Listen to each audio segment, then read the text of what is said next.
Kate here. We're going to talk about what is a Christian feminist.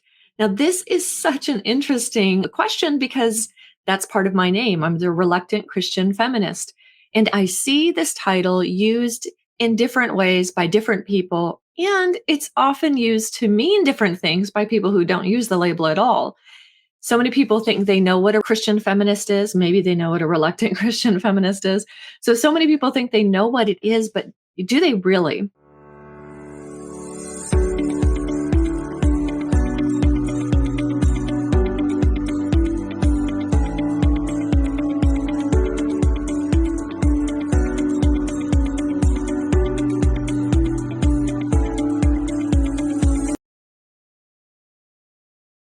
Let me just say that I may have chosen two words to describe myself that are both leading to some level of ambiguity. First of all, let's be honest, the word Christian is sometimes a great label by some people, and other times it's cringy, right? You see some people who call themselves Christians who really don't look much like Jesus at all. They're maybe authoritarian, or they look like maybe they should be in an infomercial.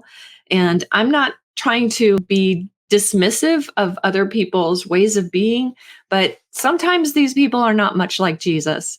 And then there are other people who use the word Christian who are amazing. They do great work, social work. They care about the people around them. And when I think of the word Christian, that is who I am trying to be. I'm trying to be more like Christ. To me, Christian means somebody who chooses to live a life that's aligned with Jesus. It's very easy to look at society and think of this person is a Christian and that person is a Christian. So the word Christian means it's defined by those people. But I reject that. I really feel like being a Christian means that I'm being like Christ. And the same sort of ambiguity can be true for people who use the word feminist. So sometimes feminists are really amazing people. So one of my favorite characters from history is Lucy Stone, who worked hard for the women's right to vote, to own property. When she married, she kept her own name. And she also worked for the rights of Blacks to vote as well. So she wasn't just out for herself. And so when I think about feminists, I think about people like that who recognize that women are people too. So I use the word feminist to mean that I'm pro-women. Now that doesn't mean that I'm not pro-man. I am pro-man. I love men as well. And yet clearly our society gives men a lot of passes in a lot of things, or they're given a lot of positions and authority that maybe they're not ready for. And I'm not saying the men aren't ready for it. I'm just saying maybe individual men aren't ready for it. And it's given to them maybe too freely. I feel like this imbalance of power between men and women is something that hurts both men and women. So when you take one half of the world, one half of humanity, and you tend to see them as objects, and in some cases, some people may see all people as objects too, so it may not even be a case of gender. So there is definitely this idea that I'm pro-woman because women have it rough right now. For anybody who's struggling, for anybody who feels like they've been treated as lesser than, I'm on your side. I love you. I think that I'm more like pro-human. Can't use the word humanist because that has a totally different meaning, and I don't want to get into that at all. So I use the term Christian feminist because I recognize there's a lot of injustice within the Christian church that is unfair to women. I did a post a few weeks ago, and I don't want to bore you by reading my Facebook post to you, but it was going throughout history at all of these Christian thought leaders, these Christian men who had these amazing ideas about God. And when I was young, I would read these books and I was thinking, I would love to sit down with this person and talk theology with them. Of course, we have the problem there. I don't speak whatever language they spoke because many of these didn't speak English, but also the idea that I could sit there and talk about what matters most to me. You know, Jesus, Christian, the Bible, these things matter a lot to me. And so when you read these books by these men that are really great at their thoughts, I would think I would want to sit down with them. Well, what I found, and when you dig up some of the things that they wrote about women, in most cases, they would not want to sit down with me. Not because I don't love the Bible, not because I haven't thought it out, not because my theology is wrong, but simply because I'm the wrong gender, because I'm female. And so when you read these difficult things written by people that you look up to, it does help you see how unjust, how unfair this world tends to be, how unfair our Christian world even tends to be. And then you add on top of that this idea that were women fully engaged in Christianity in the way that I see it happening in the early church, in the way that you see Jesus with the disciples, with women within that small group where you have Mary sitting down with the disciples at the feet of Jesus, learning from him and not just cleaning in the kitchen.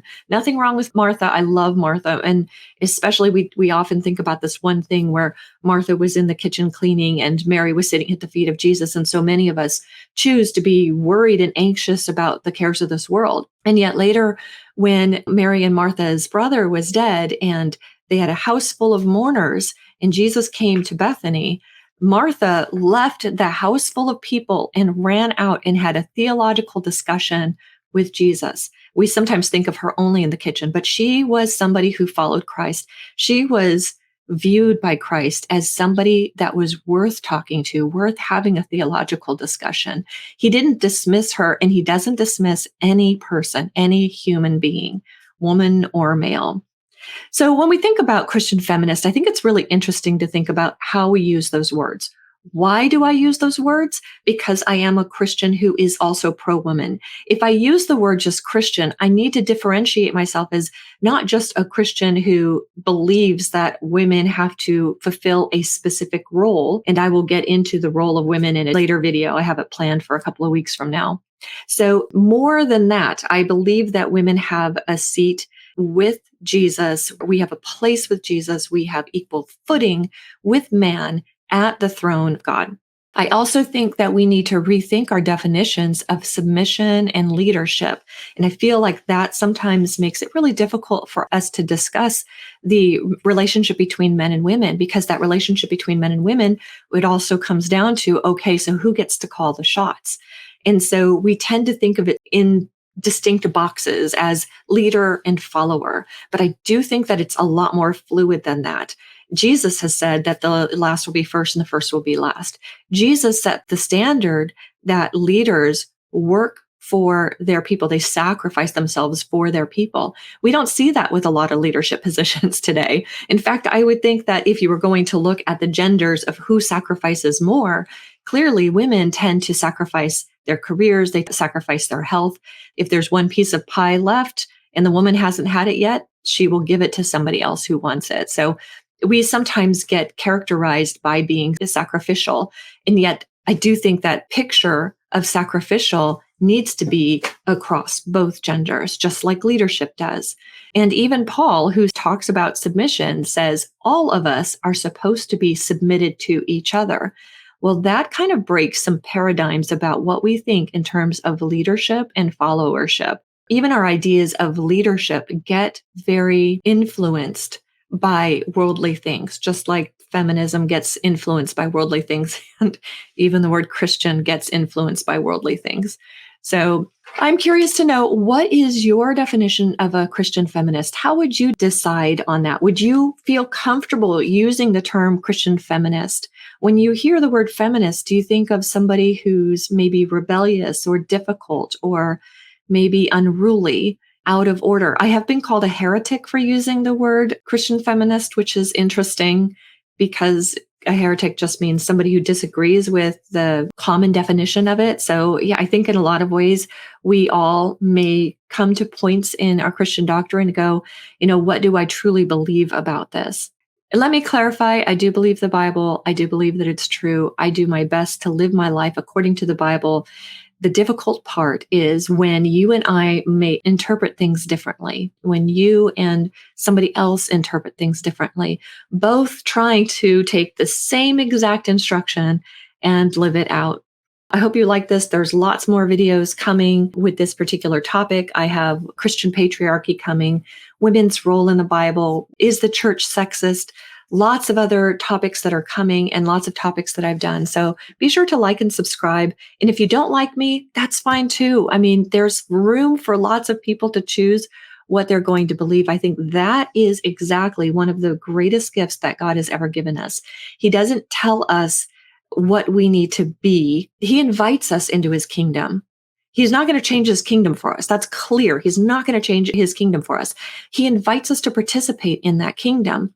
But as you try to be a part of that God's kingdom, and as I try to be part of that God's kingdom, we may come to different understanding of how things are interpreted. But one thing is true. If you love Jesus as much as I do, then I love you. Actually, if you don't love Jesus as much as I do, I also love you, because that is what I'm commanded to do and to be part of his kingdom. I love you. I hope you have a beautiful day.